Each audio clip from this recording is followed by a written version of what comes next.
My name's Ann Carroll, and I work for Golf Canada. I'm the development team coach, and also have my own junior girls golf academy that traditionally are just creating pathways for girls that are going to the NCAA. This is my third year. The first 2 years I was assistant coach to the head coach Tristan Malawi. Yep. And now they've given me the designation of running the developmental team. Great. I think the first 2 years working with Tristan really gave me the foundation of what it would look like and feel like, and sort of having your own thing is great. It's very challenging, but at the same time very rewarding.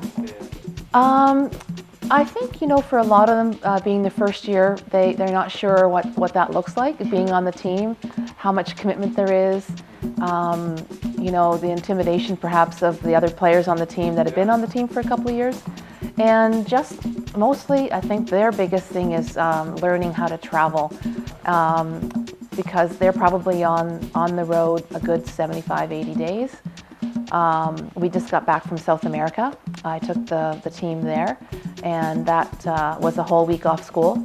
So juggling school as well, I think that's hard for them. There's a lot of challenges on their part to be committed so much to the team for that. I think potentially, they have a lot of talent, and I think that's my job, is to create a great learning experience for them at camps, to understand and to maybe realize more of what they have, and it really builds confidence. And even within a group, even though we're not competing as a team, even with our group of team, they just make each other better, because they all become such great friends because they spend so much time together, but they still at the end of the day want to beat everybody on the team. Well, we have one coming up starting next Monday. It's in Innisbrook. Okay. And we've got 4 girls coming for that. And just the periodization of this time of the year, we're going to get them more into playing opposed to training. Yeah. So we'll be playing every day. We'll be playing actually the Copperhead, which the PGA just finished up yesterday. And we'll be talking about yardage books. We'll be talking about post-round reports, nutrition when you're playing in a tournament, practice, their warm-ups, and just sort of getting them into getting the competitive juices going to play, doing maybe a couple of mock tournament days and things like that.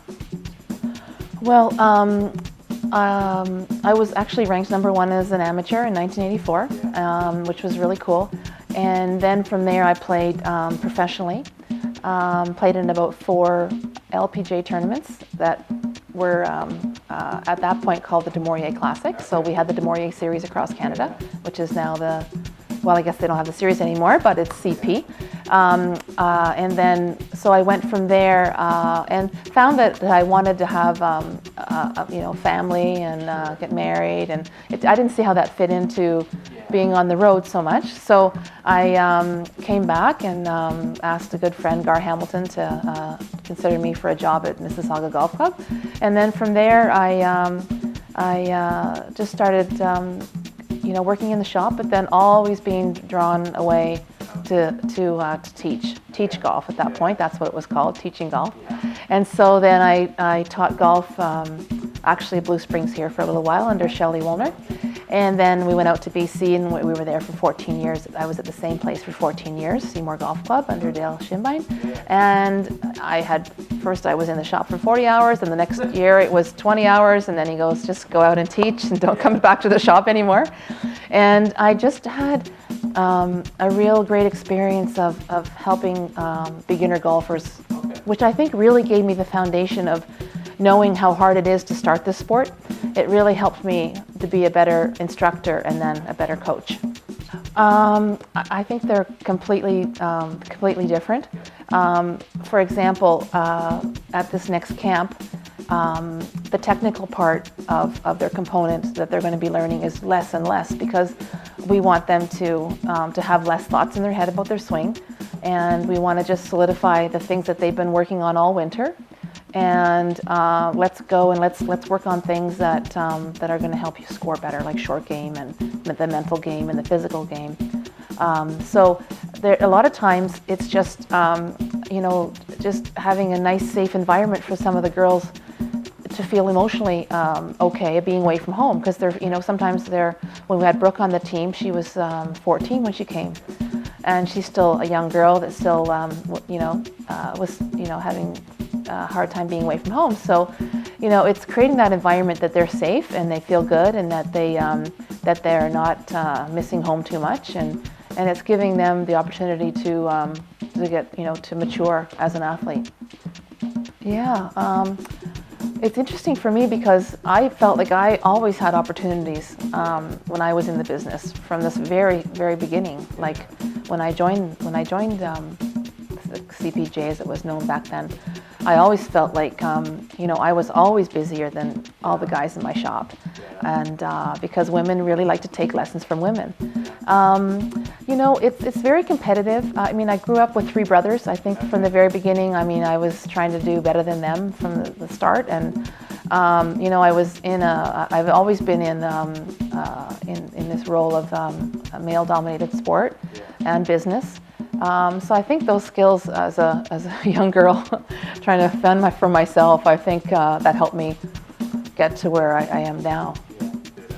Well, it's just the most rewarding job ever. I mean, just this weekend I was in Myrtle Beach watching some of the Can-Ams, and my son was with me, my 14-year-old son. He said, he kind of looked, it was the first time he really saw me with the athletes, and he said, this is a really fun job, Mom. You must really enjoy it. You must get a lot from it.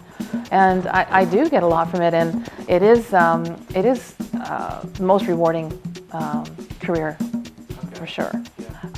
Just supporting one another. I mean, I know that women in general, we need to lean on each other, and we need to. We're not afraid of opening up and learning from each other. And I think women do very well in groups. I know that when I've my whole career where I've had short game clinics for women. I mean, they're full. I mean, and there might be 10 groups for women and then 1 group of men. So I think we do super well in groups. I think we need the support, and we need just to know everyone's journey through the obstacles that they've maybe had in their role in business that maybe have been a male-dominated business. So it's just we kind of feel like we need to unite unite together.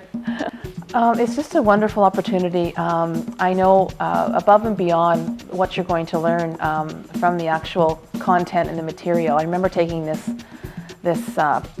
program with Glenn Kandari about 3 years ago, and it was a really neat motivator, jumpstart thing for my career. I mean, anytime Glenn is in a classroom working his magic, people come out of there really excited about coaching. And I think just having us girls together is going to be really awesome. And I think we can really be honest, and we can really talk about things as a group, that are going to really help everyone that comes. And not only just the content of what we're going to be learning, which is going to be fantastic. It's going to be, far and above just the networking that hope that we're going to have together, and bringing in other coaches from other sports that are going to, shed the light on how they got to be so successful in their sport.